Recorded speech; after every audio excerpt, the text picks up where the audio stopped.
సంగారెడ్డి జిల్లా staff reporter Mohammed Chand Pasha. ఈరోజు అంబేద్కర్ జయంతి నాడు మంచిగా ఈరోజు మంచి ప్రోగ్రాం కూడా సెట్ అయిపోయింది. ఇక్కడ సంగారెడ్డి జిల్లా ఆర్డీఓ గారు, మన జగ్గారెడ్డి మిసెస్ గారు, కొంతమంది అధికార వాళ్ళు పాల్గొన్నారు. ఇక్కడ అంబేద్కర్ జయంతి నాడు చాలా గర్వంగా చెప్పుకోవాలి, सक्सेस అయింది. आज अंबेडकर जयंती आज Sangareddy district staff reporters Mohammad Chand Pasha.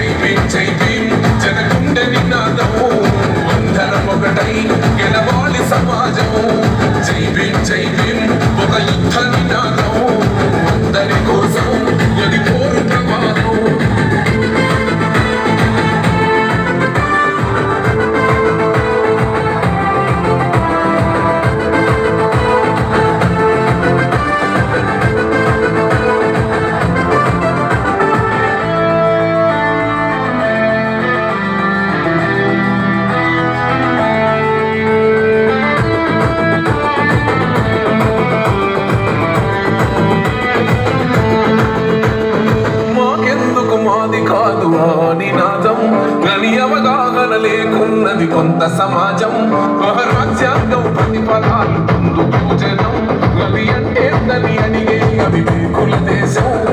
జీవితాన్ని ధారపోసినాడు రమణకై, అవమానాలను భవించి నిలిచెరమలమై, భావితరాల బతుకులు మార్చున కొరకై, అనసబడిన వాళ్ళ కొరకు పుట్టెన వెలుగై. నువ్వు చదువుతున్న ఈ చదువు ఆయన రాత, నువ్వు చేసుకునే ఈ నౌకరి ఆయన రాతే, నువ్వు పొందే ఏ పదవైనా ఆయన మెచ్చే. జై భీమ్ జనగుండె నినాదం, అందరం ఒకటై గెలవాలి సమాజం. జై భీమ్ ఒక యుద్ధ నినాదం, అందరి కోసం అది కోరు ప్రవాహం.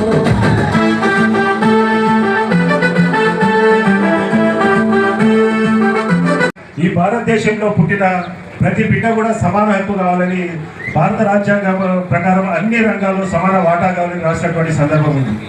ఈరోజు ఆయన ఏదైతే ఆలోచన చేసిండో ఆ ఆలోచనకు వ్యతిరేకంగా పాలకులైన వాడు ప్రజలంతా భూమి ఉన్నంత కాలం పాలితులుగానే ఉండాలనే ఆలోచనతోటి వాళ్ళకు కొనసాగిస్తున్నారు తప్ప, బాబాసాహెబ్ ఏదైతే సమసమాజం కావాలని కోరుకున్నాడో ఆ సమసమాజాన్ని నిర్మించడానికే ఏ నాయకులు కూడా ప్రయత్నం చేయట్లేదు. ఉదాహరణ ఎందుకంటే ఈరోజు బడ్జెట్లో ఈ రాష్ట్ర బడ్జెట్ సుమారు 3 లక్షల కోట్లని పెడితే అందులో ఎస్సీలకు 40,000 కోట్లు కేటాయించారు, కానీ 4 కోట్లు కూడా ఖర్చు చేయరు.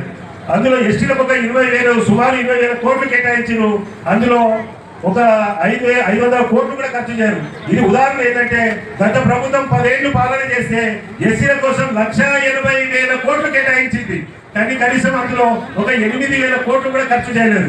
ఎస్టీల కోసం 1,40,000 కోట్లు కేటాయించింది, కానీ ఒక 4,000 కోట్లు కూడా ఎస్టీల కోసం ఖర్చు చేయలేదు. ఈ బడ్జెట్ లో బాబాసాహెబ్ ఏదైతే కోరుకున్నాడో సంపద వికేంద్రీకరణ జరగాలి, సంపద అందరూ భాగస్వామ్యం కావాలని కోరుకున్నాడో ఆయన మోడల్ కి, ఆయన వచనానికి తూట్లు పడుస్తూ ఈ పాలకులు అడ్వర్టైజ్మెంట్ 100%, ఇంప్లిమెంట్ 0% అని కొనసాగిస్తున్నారు. ఎందుకంటే పాలకుడు మనవాడు కానప్పుడు పంక్తిలో ఏడ కూర్చున్నా కూడా మన వాటా మనకు రాదు. ఈ రోజు ఎవరైతే పాలకులు ఉన్నారో ఈ వర్గాల పాలకులు ఎవరు కూడా ఈ వర్గాల వారు కాదు. ఎందుకంటే ఈ వర్గాలు బాగుపడాలి అని కోరిక వాళ్ళకి ఎవరికి కూడా లేదు. ఇదే ఉదాహరణ. ఎందుకంటే ఈ వర్గాలు బాగుపడే పాలకుడు మనవాడైతేనే పంక్తిలో ఏడ కూర్చున్నా వాడి ముక్క వాడి వాటా వాడికి వస్తుంది. ఈ రోజు అదే కొనసాగుతా ఉంది. దీన్ని మీరంతా ఎరగాలి. ఎందుకంటే మనం ఏం చేస్తున్నామంటే పోతుకు మేతేసి ఆవుకు పాలు ఉండడానికి ప్రయత్నం చేస్తా ఉన్నాం. పోతుకు పాలు వేసి పోతుకు మేతేసి ఆవుకు పాలు ఉండడానికి ప్రయత్నం చేస్తున్నాం. బహుజన రాజ్యం కావాలని అందరూ కోరుకుంటాం, ఓట్లు మాత్రం దొరలకేస్తాం. తీసుకున్నాం కదా, పిల్లలకి ఇచ్చిండు ఇల్లు ఉంటుంది, అది లేదు. బియ్యం ఇప్పుడు దొడ్డు బియ్యం ఇచ్చారు, ఇప్పుడు సన్న బియ్యం అంటారు. అప్పుడు వెళ్ళి సన్న బియ్యం ఇచ్చింది, ఉప్పు కారం చక్కెర బిల్లములు అన్ని ఇచ్చారు. ఇప్పుడు మరో వాళ్ళు ఇష్టమంటారు. దీంతో ఏమవుతుందమ్మా? ముందు చదువు రావాలి. ఏం కావాలి? మంచి మంచి చదువు ఇవ్వాలి. ఏం చదివాలి? మంచి చదువు. వెనకట్లాగా హాయి కాదు, ఇంగ్లీష్ మీడియం ఉన్నారా బిడ్డ మీరు అందరూ? ఏది ఇంగ్లీష్ మీడియం, డాక్టర్లు మీరే, లాయర్లు మీరే, సైంటిస్టులు మీరే, అవునా? అన్ని ఉద్యోగాలు మీరే సంపాదించాలి. అది మోడీ ఏలాగా కాదు, మనం డబ్బులు తీసుకొచ్చుడు. మోడీ చచ్చిపోతే పైసలు ఎవరికి ఇస్తాడు? వాడు చచ్చిపోతే పైసలు తెలియదు. అమిత్ షా చచ్చిపోతే పైసలు ఎవరికి ఇస్తాడు? ఎవరికి మనకు తెలియదు, అవునా కదా? యోగి చచ్చిపోతే ఎవరికి ఇస్తాడు? ఇలా అంతా తాకట్లు పెడతారు మనకు, కులాలు మతాలని. దేవుడికి రావద్దు, మనవాదము, ఈ వాదము, రాజ్యాంగం. అరే యూజెస్లో రాజ్యాంగం ఎవరు చెప్పరా? రాజ్యాంగం ఎవరు రాశారా?